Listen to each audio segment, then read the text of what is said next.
Spirulina, nguồn dinh dưỡng của cuộc sống hiện diện khắp toàn cầu.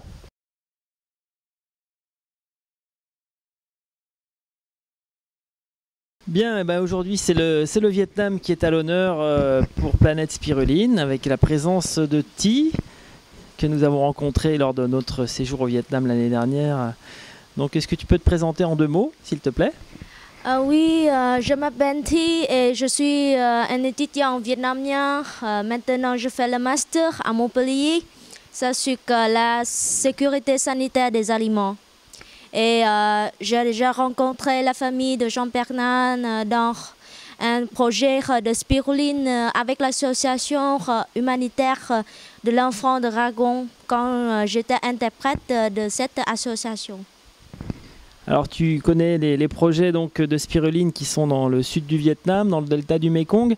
Est-ce que tu peux raconter un peu l'histoire de la mise en place de ces cultures et puis un petit peu les difficultés rencontrées et après les solutions qui ont pu être trouvées pour développer cette culture au Vietnam? Ah oui, spiruline, c'est pas un produit qui est maintenant très populaire et commun au Vietnam parce que dès 2008, il y a une industrie de pharmacie à Cần Thơ qui a déjà mis en place un projet de spiruline à Bình Thuận. Et puis, comme j'ai de chance de travailler avec Marc de l'association L'Enfant du Dragon, il a fait aussi un projet de spiruline. Et puis, ça marche très bien. Et maintenant, l'association de l'Enfant du Dragon, il y a 2 fermes de spiruline au Vietnam. Et le produit avec les bonnes qualités. Et les difficultés, c'est souvent avec nous, c'est la conservation des oligo-éléments pour la nourriture de spiruline. Comme chez nous, il fait humide et souvent il fait chaud, c'est difficile de conserver les produits. Et aussi, c'est le séchoir parce que maintenant, on n'a pas encore réussi de faire le séchoir solaire. Maintenant, Marc, il est en train de faire la coopération avec mon université. C'est l'université de Cần Thơ pour faire un séchoir solaire qui peut économiser l'électricité et c'est bien pour l'environnement. Est-ce que vous avez bénéficié aussi d'un soutien technique ou d'une aide là, qui a permis de résoudre certains problèmes techniques sur place?